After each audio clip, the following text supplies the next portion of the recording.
sabi niya ko, suki. Kaon. Kaon na ka muna, guys. Ha? Hindi ka na magkaon?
Na-video mo, be.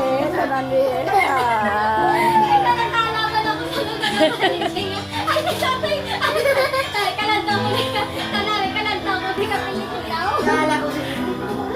Happy ka man, pare.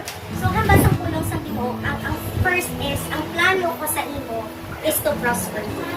So, ang plano bigyan sa Ginoo sa aton is to prosper us.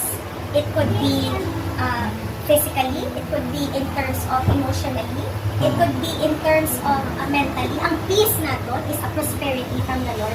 So, ang plano sa Ginoo sa aton is maayo. Ang balay mo kupad, maayo ang plano sa Ginoo sa iyo.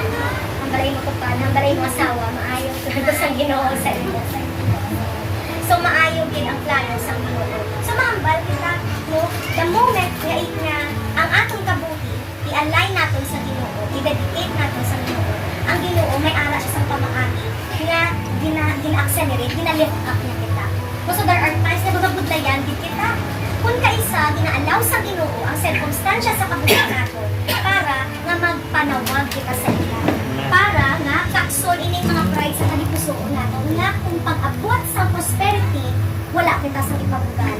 That's why kung kaisa nung may mga before kabalat siya nga, ipakamayuon sa Ginoo. Ginaprepara ri anay imo kalipusoon. Ginaprepara ri anay ang atong karakter na dapat manging masaligan kita. So praise God, I know nga si Lord, na nakita niya nga masaligan kita sa gamay na butang. So gina-entrust na kita sa dalagpo na butang. Kasi yung nagapati nga madamo pag ginadi nga building, no? Damo pag ginadi nga building ang makita ko sa compound na ni Mary. So ginaprepara sa Ginoo ang atong karakter. Ginakuha niya ang pride, ginakuha niya ang bugal para mapag-abot sa blessing na our hearts, our responses are prepared to receive a blessing. So napagid, the plan of the Lord is to prosper us. Napagid, and not to harm us. So plano sa Ginoo is not to harm us. That is why, na every time na kung may hindi namin nagkakatapo sa kabuhitan, gaano kita napanawag kita dayon sa Ginoo, Lord, rescue me. Wala. Sa bisan ano ka mga pagpulo, wala sang exempted sa circumstansya. Pero kung may Jesus kita sa aton na nagpuso, sa aton na kabuhi, natin ang pag-atubang natin sa mga circumstansya. So the plan of the Lord is to prosper you and not to harm you. Amen. The plan of the Lord is to give you hope and a future.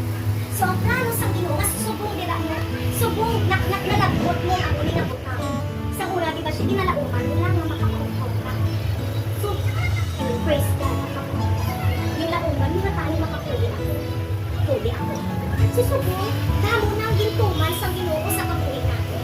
And still, harap pagit niya kung may ginalauman pagit kita. And I believe it is the Lord na nagabutang sa mga ginalauman ka sa kabuhi natin para nga magtuo pagit kita sa iya. Na magsalig pagit kita na maabot ang tigon na tumalon niya na. Paano hambal sa Hebrews 11:1? Faith is is the sin. substance of things hoped Sure. for, the evidence of things not yet seen. Meaning to say, Hindi ka faith, wala mo pa nakita. Pero, natutuhan mo. amen. Ginalauman mo pa lang, ginatuuhan mo na maabot kita siya. Susubukan, no may mga ginalauman kita, kadamos kita sa ginalauman, sumagot ako. So, kadamos sa mga ginalauman natin, ikaw check, may share ka check, ginalauman mo, manggod, manggod, manggod, ikaw, check. So, basta po na makanik siya. Eh, para kung pag-alagad ka naman is 100. Mga stable na dayon, parang uunang ka. Kaya ba dahil lang sa akong life na. Kung ganyan yung malado na kanong sa ganito ka. Muli ka na din. No, so wala, amo ni siyang mga bunta na dinalaog. Ikaw, Che, ano pag yung dinalaog mo? So, kaya lang man ko nga, ang saro na ko. Pagin tayo ng lawat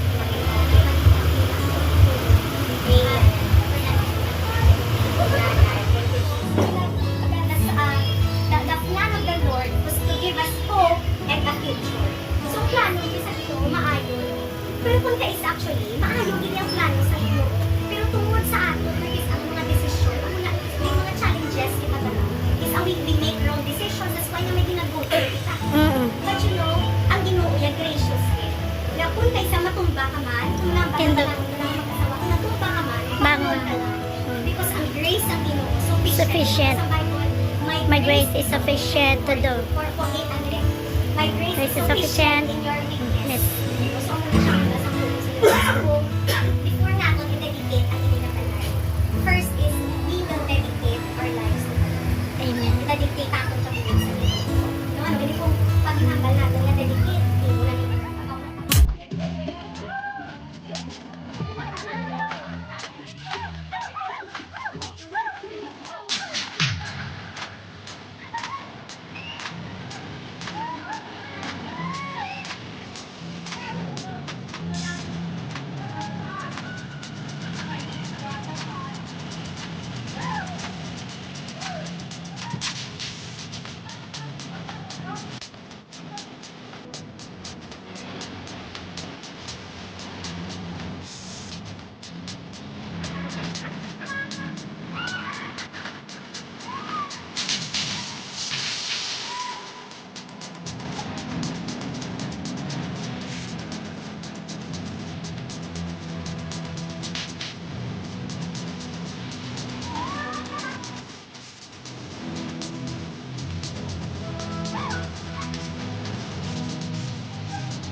Nagputi ka naman gani ka.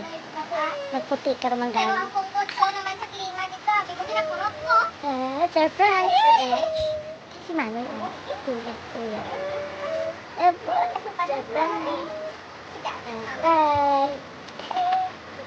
Surprise!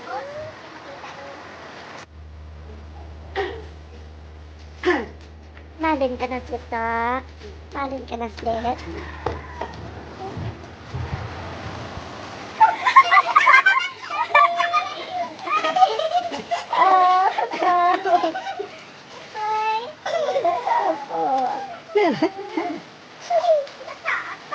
Oo. Tapit na dala ko malambot.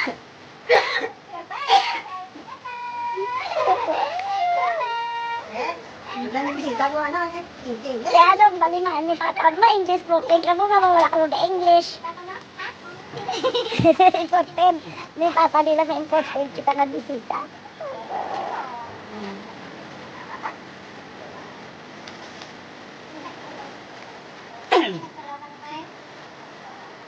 anong feeling ay may balay na kamon na.